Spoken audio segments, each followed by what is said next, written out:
Bonjour à tous chers amis et bienvenue à vous dans cette toute nouvelle vidéo sur la réalisation d'un site statique avec les langages du web côté front-end. Alors dans la précédente partie, on avait réalisé ceci avec le petit curseur qui pouvait apparaître un peu changé. Donc je vous invite dans cette nouvelle vidéo dans laquelle on va passer à autre chose. Donc je zoome un peu comme ça et je vais continuer juste le code de la dernière fois. Ici, maintenant ce qu'on va devoir faire en fait, ça va être de modifier notre barre de navigation. On va donc pour cela se rendre dans le code HTML et on va trouver à quel endroit on a notre barre de navigation. La barre de navigation commence à ce niveau-ci, là où on a créé une balise nav qui contient tout le nécessaire de notre barre de navigation. Juste à ce niveau-ci. Je reviens au niveau du code CSS et je vais mettre un point navbar. Navbar, tout simplement. Bon, je me suis déconnecté d'Internet, donc là, j'aurai plus les soucis avec l'IA qui génère le code automatiquement. Donc, je viens ici maintenant et je vais mettre position. On va mettre ici fixed, comme ça. Vous voyez que les éléments ont un peu changé. On va mettre un top comme ça qui va être de 0. Bon, pour ceux qui se posent toujours la question comment je fais pour avoir l'interface ici, c'est ce qu'on appelle un serveur, donc c'est live server en fait. C'est une extension qui me permet de visualiser mon code directement. Donc je m'assois un peu bien. Donc ça me permet de visualiser mon code directement sur mon éditeur. En fait, je suis pas très fan du fait que je dois sortir du logiciel de programmation pour aller visualiser. Il est vrai que j'ai deux écrans, donc je peux coder sur le premier et visualiser sur le deuxième, mais le logiciel que j'utilise pour enregistrer mon écran ne peut pas enregistrer ce que font les deux écrans en même temps. Donc, je peux donc faire un truc comme ça. C'est plus pratique et très bien. Donc, pour ceux qui font HTML, CSS et JavaScript, vous pouvez utiliser Live Server. Pour ceux qui font du React, vous allez utiliser Mobile Preview.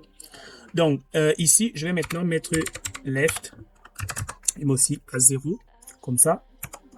Et je vais encore un tout petit peu plus bas. Je vais mettre ici maintenant un width qui va être de 100%. Et ensuite, je vais mettre un background color pour la couleur d'arrière-plan, un RGB. Je vais juste mettre un coup de 255,255. Et ici, je vais mettre encore 255 comme ça. Puis, je vais mettre là une virgule et je vais mettre l'espace 0.95, tout simplement. Je reviens maintenant un tout petit peu plus bas et je vais mettre maintenant le backdrop. On va mettre comme ça. Backdrop flitter et on va mettre ici blur entre parenthèses, donc c'est R, désolé, entre parenthèses 10 pixels. Tout simplement. Maintenant, on va mettre un peu d'ombre avec un box shadow, donc ici 0 espace 2 pixels, un peu d'espace 20 pixels, un peu d'espace RGB. Je vais mettre RGBA. Ici, on va mettre 0, 0, 0 aussi. Et ici, je vais mettre je vais mettre ici, on a combien de 0? 1, 2, 3. Donc, je vais mettre ici 0.1. Tout simplement. Donc, si je retire le 1, je mets par exemple le 3. Vous voyez que l'ombre est un peu changée. Donc, je vais mettre juste 1 à ce niveau-là. Donc, ici, on va mettre un Z index. Donc, Z index. Et je vais mettre ici 1000. Là, je descends ensuite pour mettre une transition. La transition all 0.3 secondes is, tout simplement. Donc, ici, je vais maintenant mettre l'effet de scroll. Donc, je vais mettre ici point navbar, point scroller. Donc, comme ça. Je reviens ici au niveau du code HTML. Donc, ok.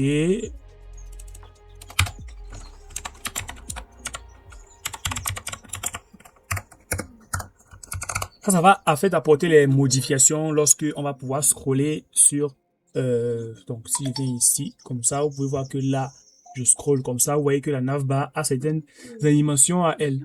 Donc, je reviens ici et je vais mettre l'arrière-plan, donc background, tout simplement RGBA, entre parenthèses, mettre ici 255, 255,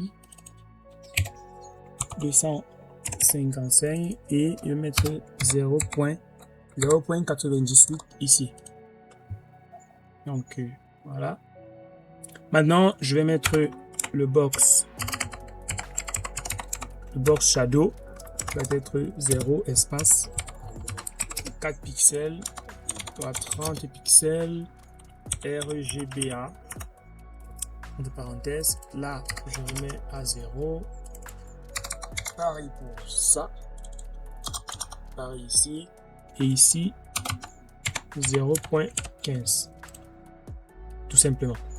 Maintenant, ce que je vais faire, c'est que je vais cibler la navbar container qui est juste ici. Donc, si je réduis comme ça, vous pouvez voir tous les éléments que j'ai à l'intérieur de ma navbar container. Donc, je cible ça avec du CSS. Donc, ici, je vais mettre point navbar. Navbar. Je vais juste mettre nav tiré. Donc, c'est nav en fait. Si je me souviens bien, c'est Knife Container. On va y arriver. C'est Knife Container. De temps en temps, je vous invite à formater votre code. Donc, vous faites CTRL-A, clic droit et vous allez sur Format Document. Ça va vous permettre d'avoir un code un peu plus propre. Donc, que le code soit assez propre. Donc, vous pouvez, je pense que c'est pas, vous pouvez en fait faire la même chose avec le CSS. Donc, comme ça.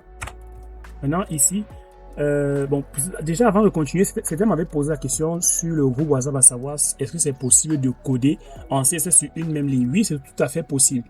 Par exemple, ici, au lieu de mettre mes accolades comme ça, je peux juste mettre comme ça et j'écris le code ici. Par exemple, si je veux mettre le padding comme ça, je vais par exemple padding de 20 pixels. Donc le tout en fait sur la même ligne.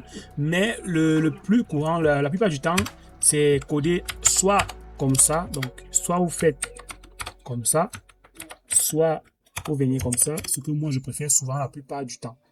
Donc ici maintenant, après au niveau du nav container, je vais mettre un max width qui va être ici de 1200. Va être de 1200 pixels. Je vais avoir ici un margin 0 espace auto. Un tout petit peu plus bas, je mets le padding pour 1 RM espace et je vais mettre ici encore de 2 RM tout simplement. Ensuite, je vais lui donner un display flex et je vais mettre un justify content space between. Space between tout simplement. Donc ensuite, je viens aligner tous les éléments ensemble avec un align item center. Tout simplement. Donc, à ce niveau-ci, maintenant, ce que je vais faire, je vais mettre là. Donc, qu'est-ce que j'ai ensuite à l'intérieur? J'ai le logo, le H1. Donc, je vais mettre ici, ce dernier-là. Je vais mettre ici, logo, espace. Je précise le H1. Tout simplement. Donc, il va avoir un font family que je vais lui donner Playfair display et mettre ici un coup de serif tout simplement. Ensuite, un tout petit peu plus bas, je vais lui donner un font size ici qui va être 1.8 RM. On va voir ici maintenant un background. Je vais juste mettre la var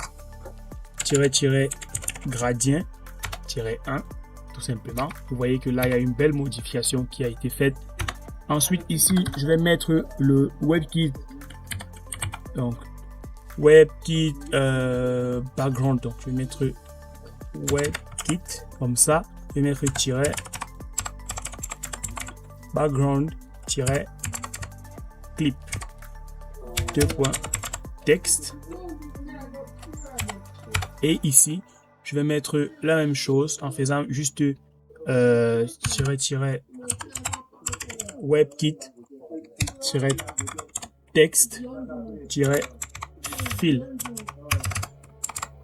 Puis, color, deux points, ça va être transparent. Ensuite, je vais mettre ici un background, clip, et je vais mettre ici texte. Ensuite, un fond white qui va être de 700, tout simplement. Donc ici, ce que je fais maintenant, je vais récupérer la nav-menu. Menu.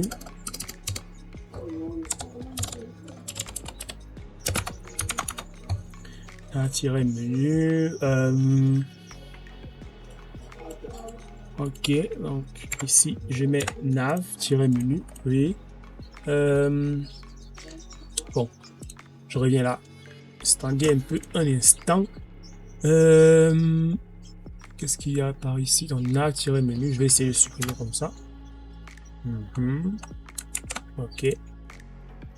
Ok, bon là je vais lui donner maintenant un display flex comme ça. Je vais mettre là un list style none. Ensuite un gap pour l'espacement entre les différents éléments qui va être de 2 rm tout simplement. Donc je vais maintenant récupérer, comme vous voyez là, c'était mon souvent se pose la question à savoir mais pourquoi est-ce que ça reste toujours comme ça, goinfré, collé un peu comme ça. En fait, ce qu'il faut maintenant faire, c'est que nous devons cibler les différents liens. Parce que là, nous avons la nav. Donc, je vous montre le code HTML. On a la nav, donc on a le UL. On a la nav d'abord qui est toute notre liste. Donc, toute la liste que nous avons là est rangée dans une barre de navigation. C'est une barre de navigation que nous avons. À l'intérieur de la barre de navigation, on retrouve notre logo et on retrouve nos différentes listes. En fait, en HTML, il y a des listes ordonnées et des listes non ordonnées. Je vous renvoie sur ma chaîne sur laquelle je fais des vidéos de formation complète sur l'apprentissage du HTML pour que vous puissiez mieux comprendre cela. Ici, c'est juste une chaîne où je poste du code, que vous puissiez voir, comprendre certaines choses en essayant de répéter les mêmes choses, comprendre au mieux.